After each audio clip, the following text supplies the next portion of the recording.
Debonair. Okay. What's good, y'all?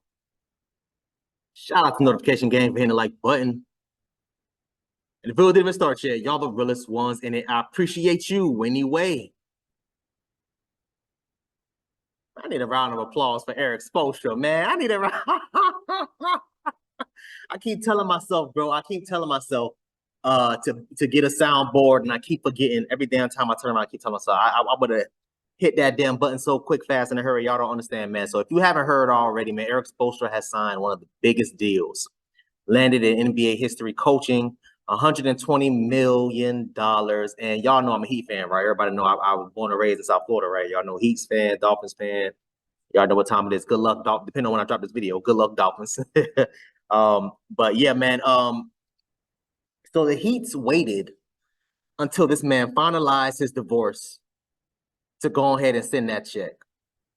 Round of applause to the Heats, bro. Like, this City Boy's up after this. I ain't even gonna cap with you. I ain't even gonna cap with you, man. Listen, it's and a lot of people, they're confused. They're like, what's the big deal? Y'all do realize that if the Heats would have offered that the new contract during his divorce, she would have been able to get a percentage of that. And we ain't talking about no 5-10%. Oh no, 120 mil. You think she's gonna get 10% of that? What is that? $12 million? You really think they was gonna give her give up 10? No, we talking about 30 plus mil, 40 plus mil. I would say anything about a quarter of his contract and up, they was going to give it to her. They would have given it to her. So instead of him walking away with that full $120 million, this man probably would have walked away with 75, 80. And that's on a good day. That's on a good day. You know what I mean? But let's get into it, man. Congrats, Erik Spoelstra. Fellas, what can we learn from this? Get you a job, get you a career that will protect you at all costs. Let's get into it, man. I gotta hear this. Make sure this volume's up.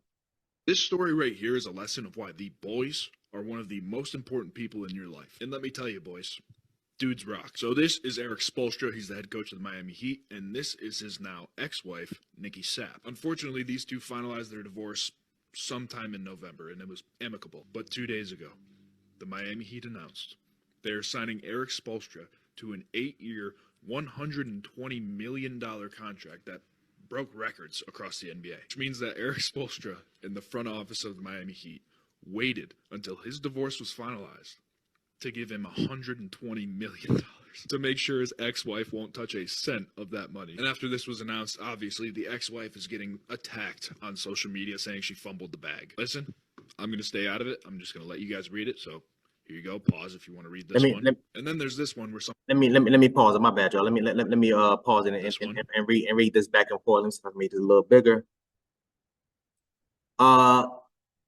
Somebody said Erik getting 120 million. Way to fumble the bag. She actually responded by saying, women can't win. You leave, gold digger. You stay, gold digger.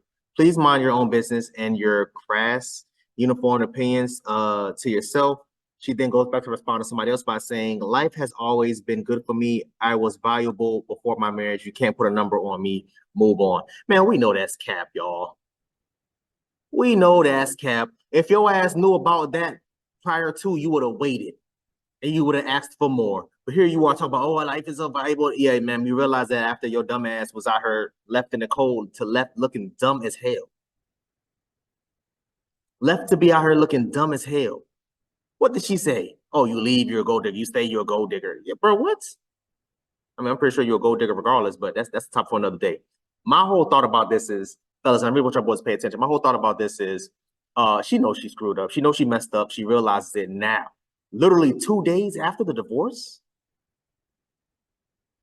How long do y'all think it takes for them to sign contract? Y'all think it takes a couple days? No, these types of things go on for weeks, if not for months. The negotiation that goes into it, who gets what? Because I'm pretty sure he got managers and assistants and stuff like that. I'm pretty sure all that stuff is worked out into it. But there's so many things that goes into this, y'all. Y'all don't understand. Y'all don't understand. They were talking about this for months, and I guarantee you, if I was a betting man, I would bet my money on Erik Spoelstra told the Heat, hey, yo, listen, please wait until my divorce finalizes before y'all give me anything else. I can almost guarantee you that's what this man did. Guarantee you. And here she go. Oh, I was always valuable before my marriage. Okay, ma'am, if that was honest and true for the case, were you paying for half of everything that was there? Or did your husband pay for everything? Y'all see how stupid a lot of them try to make you seem? Y'all, fellas, I really want y'all boys to pay attention, bro. Pay attention. Do y'all really see how they'll make you look and seem crazy as hell? I was always valuable. Oh, I always had money before him. Ma'am, I guarantee you, your ass was not running around here paying for these trips, the vacations, the cars, the houses. Stop the cap. Let's keep going, man. Let me hurry up and get you up out of here. I'm gonna try my best to keep it under like 8-9 minutes long. And then there's this one where someone said she fumbled the bag, so she posted on her story an MLA formatted essay about women and the divorce and stuff like that. So let's read this. So this is from her story, I'm assuming on Instagram. Way to fumble the bag, quote unquote. LOL, I'm going to address this comment not as it pertains to my personal life choices, but as it relates to a general thought process that I believe a lot of people have, and that a lot of people have harassed me with over the years. According to crass, ignorant, uninformed society at large, women can't win, and she underlined that. Ma'am, you won. I'm pretty sure your ass won several mil in that damn divorce settlement, but let's keep going. Like, y'all see how they do? Women can't be genuinely in love with someone successful. Stop the cap. You were in love with what he could. And ladies, and really, I want y'all to pay attention, because this is the type of stuff that pisses me off. If Erik Spoelstra was not who he was, she would not have been here. If this man was a supervisor working at goddamn Walmart, she would not have been there. If this man was out here damn cutting sandwiches at Subway, she would not have given him the time of the day. If this man was her Amazon delivery truck driver, knocking on the door, Amazon, she opened the door and he tried to shoot a shot, I guarantee you she would have shot him down. But here they are constantly trying to tell you, oh, well, you know, I was genuinely in love with him. I was genuinely feeling him. That's cap. That's BS. That's lies. Do not believe it. Don't believe the hype, y'all boys. Do not believe the hype. I said the same thing about what's buddy's name? Like Steph Curry, back when he was going through it with his, well, not really going through it, but they had like a little heated, I guess, back and forth online with him and his wife. I said, y'all are out y'all mind. I said, bro, if Steph Curry was goddamn over there flipping burgers at McDonald's and all this other thing, she would not be giving this man the time of the day. Stop the cap with the dumbass nonsense. Oh, I'm genuinely, that's cap, bro. Let's have this conversation in truth. Let's keep going. No, they are pretending and they are in it for the money. And if a woman chooses to not be, my bad, y'all, this word is I hope y'all can see it, bro. These words are extremely small. Maybe I need glasses. I don't know. I'm blind. And if a woman chooses to not be with a successful partner, apparently she's an idiot. Oh, I'm sorry. No, they're pretending and they are in it for the money. And if a woman chooses to not be with a successful partner, apparently she's an idiot. And no, I won't ignore it. Ignoring it, harassment for years messed with my emotional health, and people need to have a better understanding of how their words can affect other people. So here she is playing victim. Victim Olympics, y'all. Is never like that train is never late. Not just me, but people in general. Be nicer. Ma'am, come on, man. Let me hurry and get to the next video. If my boys aren't like Andy Ellisberg and Mickey Harrison, I don't want it. Big facts. Let me hurry up and get to the next video, y'all. Erik Spoelstra absolutely got the bag just weeks after finalizing a divorce with his wife. People on Twitter were quick to point out how astute this move was from Spoelstra. The deal is 8 years, $120+ million, the most ever guaranteed for a coach. So here's his wife, Nikki, and the news came out of their divorce after 7 years of marriage on November 29th, so like 5 weeks ago. Probably takes some time, some negotiation back and forth to sign a contract extension, so looks like in the last 5 weeks, bro got to work on getting the bag. That's exactly what I just said. I told y'all. How long do y'all think it takes for a contract to go through? You think it takes a couple of days or a couple of hours? No, bro. A contract at that magnitude? What is that? 7, 6, 7, 8, 9-figure deal?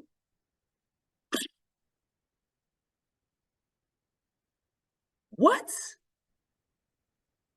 Now, the statement they put out makes it sound like it was just a mutual decision. Sounds like there was no bad blood, but you can tell he waited on that contract extension until this divorce was finalized. Shout out to the kids because they're born into money. Now, Spoelstra himself really parlayed this job as a video coordinator into like the best coach in the NBA. This was what, 30 years ago. He was a video coordinator. Now he's getting the most money an NBA coach has ever gotten. And he is thought to be like the best coach in the league. He's got 2 rings. He's only like 50 years old. So a lot of time ahead of him, but shout out Spoelstra for getting the bag, well deserved, and good timing, just like a few weeks after the divorce. No, it wasn't good timing, sir. It was strategic. That's what it was about. Being strategic. And I say all that to say this, fellas, man, listen, obviously $120 million is probably money that we will probably, let me not say that. I don't even want to wish bad blood to anybody, but y'all know I am a realist. I like to believe in things that can possibly happen or things that's more so in our favor. 9 times out of 10, I would never hit $120 million. What do I do, or what would I say to suggest to y'all boys, man? Keep a savings account, keep it, unmarked, untraced. However y'all want to, pay attention, y'all. Read between the lines. Keep it unmarked, untraced, somewhere, somehow, however you want to do it. Whether it's, let me not give my details out, but and keep putting that money in there once a month, however, whatever. Every time you get a little extra couple dollars or whatever the case may be. So God forbid if something like this happens, y'all can split. She get her side, her stuff. You get your stuff, and y'all keep it moving. But this is the main reason why I tell y'all boys, bro, listen, you don't need to be having all these things in order as far as how much she makes, how much this, how much that, That's none of her business. She doesn't need to know, because God forbid if you're in a situation like this where you get divorced and these types of things happen. They was married for 7 years. That's not a short time, but it's not a long time either. But fellas, what can we learn from this? Find you a job or find you a career, I should say. Find you a career that really, really messes with you. That'll back you up, support you. And not to go into too much details, but I have a higher up who is basically going through a divorce right now. And he reached out to the people that he needed to reach out to and asked them to remove his names from off the books officially, so it can make it look like he's making less money. Hey man, do your thing. Do what you have to do. I am an advocate on leaving with what you came with what you came with. And if you were not with, like the famous saying go, you wasn't with me shooting in the gym. If you wasn't with Erik Spoelstra every goddamn day at practice, helping them boys reach their doing this and doing that. If your ass wasn't on a goddamn basketball court, holding his damn clipboard up, calling plays with them, doing this and doing. If you wasn't doing none of that, you don't deserve any percentages of what he had. Leave with what you came with. Miss, I was always valuable. Come the hell on, bro. Fellas, what can we learn from this, man? I want y'all to put it in the comment section. I want y'all to comment down below. Let me know what y'all thought about this video, man. Thanks for watching. Please, please, please, if you haven't, hit that subscribe button, man. Also, too, hit that bell symbol on the side. Since I make upload, notification will pop up and alert you. Also, too, make sure you hit that like, make sure you hit that share. I look forward to reading all your comments, if any. So, until next time, please, man, y'all be safe, Eric.